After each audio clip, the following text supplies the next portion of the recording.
What do you get if you take a bunch of ogres, throw in some trees and add a lot of rocks? You get Dire Maul.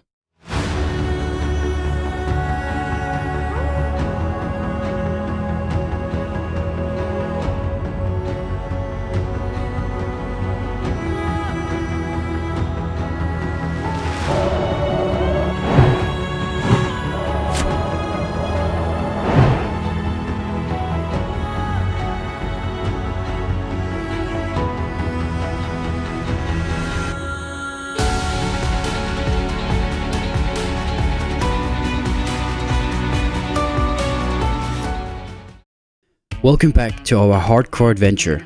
Our mission? Simple. To become the most Giga Chat hunter Azeroth has ever seen. Oh my gosh! Can I get your autograph? Holy moly, would you look at his gear? Can I get a selfie? Yeah, a man can dream. But as we all know, dreams don't just happen. And our first step to achieve our goal is to get in shape for raids. Here's a fast gear check. Secured pieces: neck, chest, shoulders, belt, bracers, gloves, first ring, legs, weapon, ranged weapon, one trinket and our cape. Missing pieces: helmet, second ring, second trinket and boots. Which means we still have 4 pieces to go before we're able to enter our first raid. And what place better to farm some juicy loot than Dire Maul? Dire Maul has a lot of biz loot to offer, not only just for hunters, but for all classes. For us specifically, we could potentially get 3 out of our 4 missing pieces in here. But this isn't just your standard dungeon run, where you half AFK while watching Asmongold on your second monitor. No, this is classic hardcore, which means we've only got 1 life. If we die in here, that's it. And believe me, I've already had more than my fair share of hardcore funerals. But here's the twist. This is my first time ever stepping foot inside Dire Maul. On a separate note, it took me 8 days to find a group willing to do this dungeon. 8 days. That's 8 days of spamming world chat, guild chat, even nuking our guild Discord with so many messages, I'm pretty sure I'm on the verge of being kicked. So yeah, I did join a guild. A brotherhood of Danish Vikings. So if a basic interaction sounds something like this,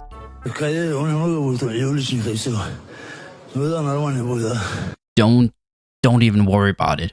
And don't even get me started on staring at the empty LFG tool for hours like some kind of unpaid intern. And the worst part, I can't even count how many times I was basically gaslit, sitting there with 4 people locked in and ready, then suddenly... Sorry bros, I just aggroed my mom, since I didn't do the dishes. See ya. Unbelievable. My wife is filing for divorce. Gotta run, mates. The horrors I have seen in this dungeon, man. I will step no foot into this place without a full guild group. Spirits be with you, man. So, what did I do whilst waiting for 8 whole days? Dinosaurs. I've been doing the dinosaurs. Welcome to Unguru Crater, Azeroth's very own Jurassic Park. They do run in herds. This zone is the definition of eat or get eaten. So why on our 1 life character would we venture into a place crawling with elite dinosaurs, the kind that could literally snack on you like a bag of Doritos at a LAN party? Well, because there's treasure to be had. You see, patrolling around Unguru are special dinosaurs known as devilsaurs. And if you're a skinner, like yours truly, you can skin them for devilsaur leather, used to craft the iconic devilsaur set, which by the way we're rocking. Now, there are 3 types of devilsaur in total. For scale accuracy, let me Shrink myself. Voila! There's the regular devilsaurs, the Ironhide devilsaurs, and lastly, the Tyrant Devilsaur. This last one is the real threat. It can fear you, which in wide open plains of Unguru usually means running headfirst into more mobs or worse, another Devilsaur. And the leather, you may ask? Right now, it's selling between 2 and 3 gold a piece.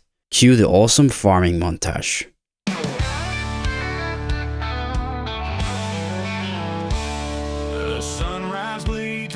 the day, and another day begins this way. Gotta hunt for something more to slay. Can't keep these hungers at bay. They say it's wrong, but they've been gone so long. Dino Killer, that's my name. Dino Killer, ain't no shame. Dino Killer, watch the blood rain down. Dino Killer, run you out of town. After 8 days of blood, sweat and tears, we've racked up over 72 gold with even more leather waiting to be sold. All this effort just to replace my filthy, disgusting Pride Lord Halo. And then came my impulse buy. Now, listen, I don't want to hear a single person in the comments saying, actually, it's better to go for this helmet or that helmet. Because guess what? No one is running these dungeons. And besides, I just wanted this one, okay? It's purple, it's cool, okay? Finally, a new helmet. Let's take a look at this bad boy. Well, it's very blue. Yeah, let's just hide it for now. And that means we've only got 3 more pieces to go. So, if you didn't already know, Dire Maul is in reality split into 3 dungeons. Dire Maul East, West and North. And my initial plan was to run all of these 3 dungeons. But reality hit harder than any elite ogre ever would.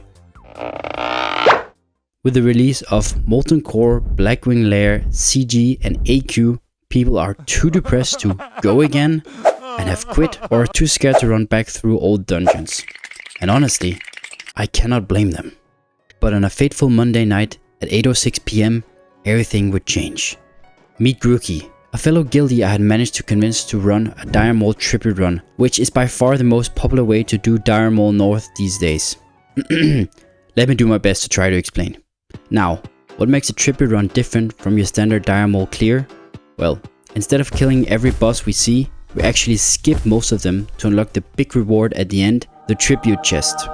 Here's how it works. Normally, you'd fight God Moldar down in the pit, but in a tribute run, we just skip him. Same deal with the second boss, Stomper Creek. The drunk ogre stays right where he is. Next, we sneak past guard Fengus and loot his chest in the middle of the courtyard to grab the crescent key, which lets us open the gate ahead. After that comes guard Slipkick. Instead of fighting him, we repair a nearby frost trap using a thorium widget and frost star and we walk straight by.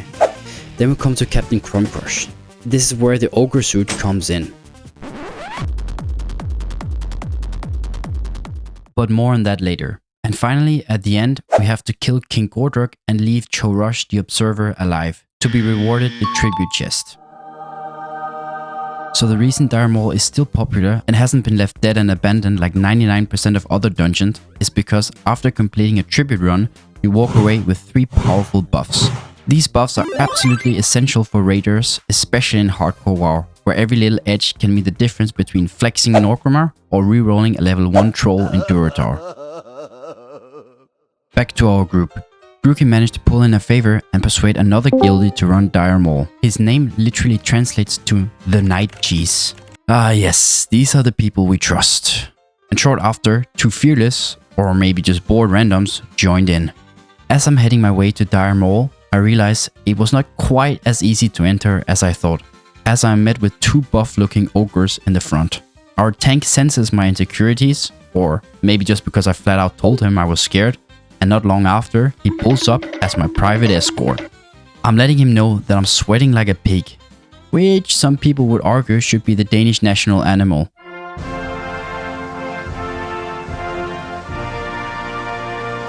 He's holding my hand through the entire mob packs, and I'm loving every goddamn second of it.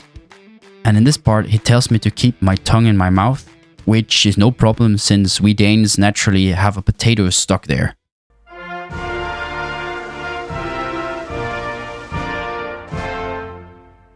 A little bit of maneuvering later, and we arrive to the entrance of Dire Maul North. Now, meet the first member of our dungeon team, our rogue, who is goddamn pissed out of his mind. He got more purple on him than your average elderly person. Don't let that fool you. This man is a part of a Swedish guild, which means he basically got 40% less oxygen flow to his brain. And he is the first reason of our disaster. Try get the key, rogue. Haven't done it. Just care for dogs. Second up, we've got a non-stop slurping troll mage. And let's just say our past experiences with mages haven't been the most positive. Don't think we'll backtrack now. And please keep in mind, his character name is literally I Am Houdini, which will play a vital part in the upcoming minutes. Our run actually starts really positively. We clear the first pack, our healer is cracking jokes, I'm playing Melee Hunter Simulator, and the vibes are just great. We cut through pack after pack, ogre after ogre, spirits are high, and things are looking bright. At this point, our tank gives the call, it's time for our rogue to slip into the courtyard and grab the crescent key. Easy job, just stealth past the mobs, pick it up, and we're golden. But as we reach the courtyard door, something feels off. Eerie, even. From the corner of my eye, I notice a shadow lurking where it shouldn't be. Our rogue, still standing with us. He never went for the key. And so, the entire party is left pressed awkwardly against the door. The tank asks once again, and this time the mage chimes in too. Can you get key, rogue? Did you take key, rogue? But our rogue is breaking down. His oxygen levels dropping to a dangerous 20%. Try While this is all going on, we're still in fact hugging the wall. At this point, he lets us know. Just loot chest. It's chest in middle. Haven't done it. Does this mean he hasn't done it before or hasn't done it yet? God knows. Just care for dogs. At this point, our shaman decides to drop a little fun fact for us. They have a higher aggro range versus stealth than visible, which is funny. Yes, hilarious. Our rogue finally manages then to loot the key, and hopefully now everything will go smooth sailing. Damn patrols on my way.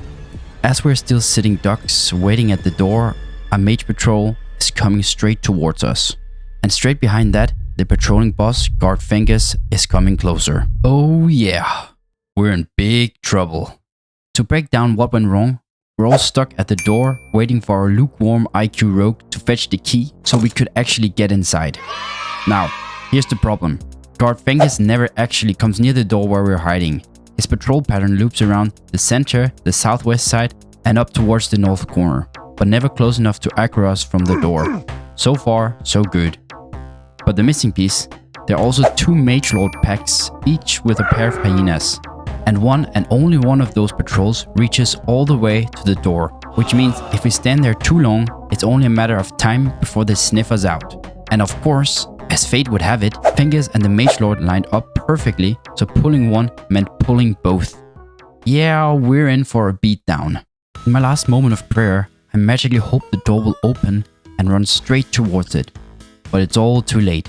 A hyena takes a massive bite out of my green orc cheeks, and then the Mage Lord, the second hyena, and Guard Fingers all go full mayhem on our tank. A grenade is thrown to stun the dogs. I'm sending in my pet Hedwig to tank Guard Fingers and maneuvering her to stun the Mage Lord with intimidation. And in that moment, I see it. Our mage instantly pops a Petri flask. Do you see my mana? What am I supposed to do for you? Which then triggered a chain reaction. Bye-bye. As Fengus and the rest of the mobs come charging at me, I feel like Kevin Hart standing in a crowd of average height people. I make a run for it. With our tank dropping dangerously low, I abandon the group as well. My heart rate is pushing 190 BPM and I'm desperately trying to remember where I bound my feign death ability. Bear in mind, I still have 2 Petri flasks left. It turns out everyone else had already used theirs, so I'm safe. And all I need to do now is wait out my timer and get teleported to safety. I type in the guild chat, what happened, immediately followed by our tank. I think I'm cooked. And why did he say that? Well, our brilliant tank only bought 1 Petri flask going into this dungeon, which meant the 60+ seconds he needed to be teleported out simply wouldn't be enough. At this point, our guildie and GigaChat shaman abandons his Petri and drops the target dummy, while spamming heals on himself to grab aggro once the dummy dies. When our tank's Petri finally wears off, he managed to cast a fear on the Mage Lord and both hyenas, but Guard Fengus is still on him, bringing him down to literally 1 HP. And at that exact climax, I'm teleported to safety. Now, the details of what happened afterward I got from the shaman, and it goes something like this. Grookey is sprinting for his life, and with less than 10 seconds on his timer, he could escape. But he gets hit by a frostball and is caught by Fingers with his charge. And then, well, the inevitable happens. Our guild is in shambles.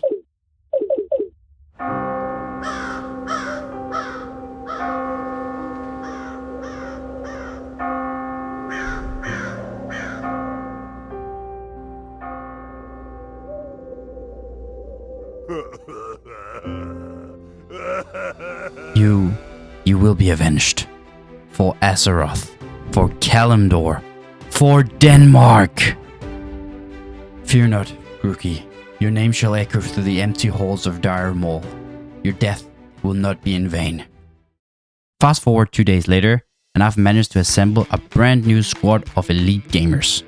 You might notice none of them are from my guild, and that's because after the tragic events of Grookey's death, word got out. Suddenly I was under heavy suspicion of being farming for content, which meant people weren't exactly eager to do dungeons with me anymore. Very understandable.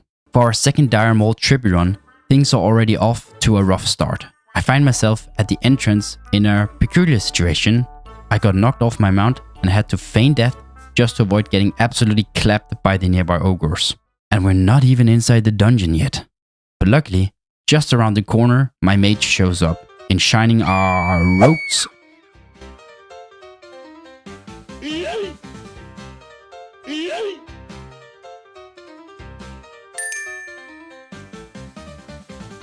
And then we finally make it to safety. Thanks. Here's to round 2 of Dire Maul. Round 2. Fight!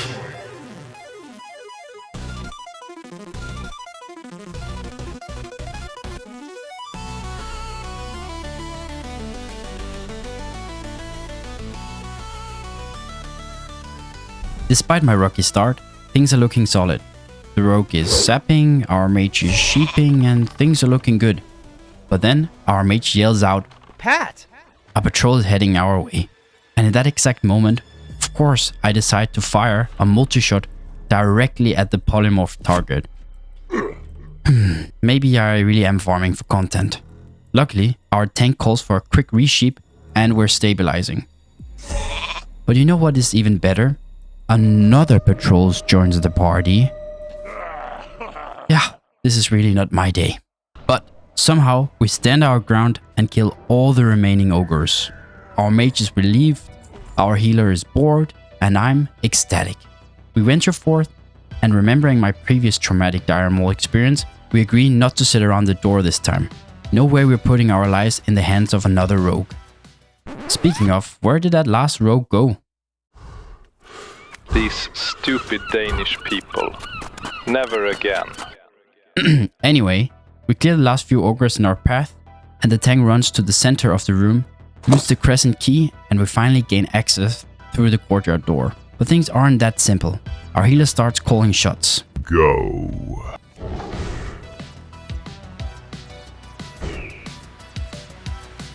Back. Pat here. We can go. As we narrowly brush past guard Fingers, we escape his labyrinth of terror and finally open the door.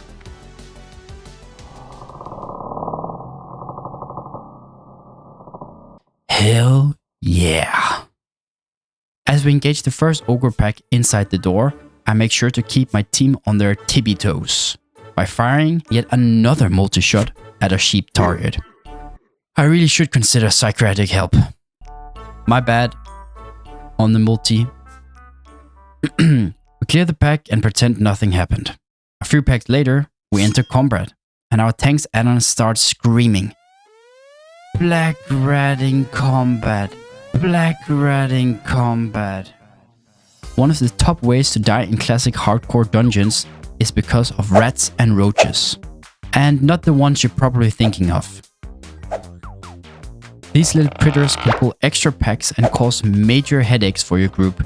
so it's very important to kill these tiny brats on sight. Luckily, we got that little rat. A few seconds later, our healer whips out his baguette and starts typing in party chat. Welcome ou bienvenue to the Stronghold of Paris. It is incroyable. Come, have a glass of wine and a croissant, oui oui. With a 51-day streak on Duolingo, I definitely understood this. Je suis pas un content farmer. And I definitely didn't use ChatGPT to translate it. Definitely not. Apparently, our tank understood immediately, which can only mean... Salut Pierre, I got a little bit of cheese for dessert. Magnifique. Our tank then uses his frost oil and thorium widget to repair the frost trap. Moments later, an ogre who clearly needed glasses wanders straight into it, like stealing candy from a baby. We move up the stairs, clearing ogre packs along the way. Our tank, being a GigaChat engineer, uses his skills to open the door. Nice. We zap, we sheep, we kill, and we kill again. Our mage camouflages himself using the ogre suit, and after convincing guard Crumcrush in his native tongue that he left his pot roast in the oven, the big guy walks away. Now, only the final bosses stand between us and glory. King Gordork and Chorush the Observer. This average-looking British couple has more on their plate than fish and chips. King Gordork can use the ability Berserker Charge to target a random player, knocking them into the air and dealing physical damage. In addition, he can use Warstorm and AoE stun around him, which can disrupt groups if you're too close. He also applies Mortal Strike, which deals heavy melee damage and reduces healing received by 50%. Chorush the Observer changes abilities depending on his class type. He's able to be a Fire Mage, which uses Fireball, Frost Nova, Arcane Explosion, as well as he can cast Bloodlust on himself and the king. The second class is Shaman, which casts Lightning Bolts, Chain Lightning, and heals occasionally. Lastly, he can also be a Priest, which uses Mind Blast, Psychic Scream, and heals to prolong the fight. For the loot, since we're only killing King Gordork, he can drop a two-handed sword, a potential upgrade in the future if we manage to get more hit. But the real reason why we're here is the tribute chest, which can contain the Tarnished Elven Ring, one of the best pre-raid items for reaching the 9% hit cap. We crawl up the platform so we can stare our enemies right in the eyes. Our tank gets a pre-heal, and here we go.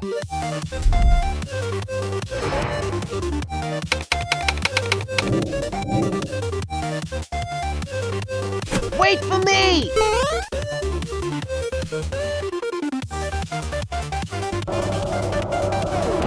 So smart! I'm the smartest man alive! Grenade, grenade! Hop, grenade dans la gueule! Attention, grenade!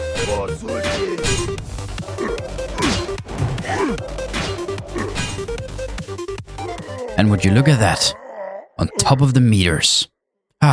It's the small things in life. And now for the loot. Well, that's unfortunate. After defeating King Gordork, his right-hand ogre immediately panics and surrenders. Because, you know, the CEO is dead, and now no one knows what to do. So naturally, he calls in Missile from HR, who actually does know what to do. Then Missile from HR comes sprinting in with the new instructions. We're the new kings. He then does a little backdoor magic and spawns the tribute chest. Please, for once, let there be something good. Just once. Our tank then proceeds to open the chest and... oh my god. Our Biz Ring actually dropped. The tank says, "Let's roll it," and proceeds to roll a 60. Then our rogue rolls an 88.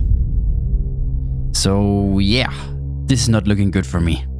After so much lost loot, so many low rolls, I ask for luck. Just once.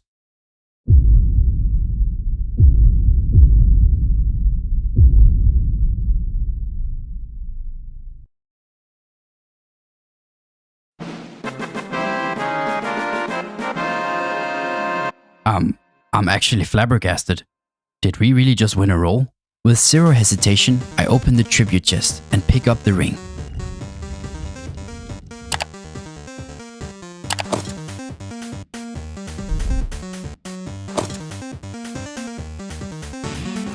Now, that means we've only got 2 items left before we're raid ready. And in my excitement, I almost forgot to talk to Missile. But once I do, I'm officially crowned King of Dire Maul and finally able to pick up the world buffs. We pick each buff up, one after another. Then I realize I forgot to buy a boon, the item that lets you store your world buffs so they don't expire. I strike a quick bargain with our tank and then I'm suddenly speaking French. Merci beaucoup. A bientôt. Now it's time to raid Dire Maul based on my personal enjoyment. Gold. Since our tank bought all the materials for the frost soil and the thorium widget, we agreed that he will take all the profits of every green and other trash. So for the rest of, we walked out poorer than we came in. So gold wise, it's a brutal 1 out of 5. Upgrades. As the proud new owner of the tarnished Elven Ring, I've got to give Dire Maul a 5 out of 5. This dungeon made me one step closer to being raid ready. Bosses. This one is tricky. The boss lineup in Dire Maul is actually super fun, even if we didn't fight most of them. So for bosses, it's a solid 4 out of 5. Ambience. So I generally like the vibe of Dire Maul. You've got a guard, a bartender and a king. It's basically a modernization of a Shakespeare play. So for ambience, I'm giving it a 3 out of 5. As we approach the end, I just want to say a huge thank you to everyone who watched my previous video. Your support truly means the world to me and keeps me motivated to create more. Right now, I'm juggling a full-time job and taking care of my baby, so the time I have for making videos is usually late at night, but it's time I generally love spending. If you enjoyed this video and want to see more, it would mean so much to me if you hit that subscribe button. So with my shameless plug away, with both Stratholme and Dire Maul conquered, and just 2 more items to go, I know exactly where I'm headed next. See you in Scholomance.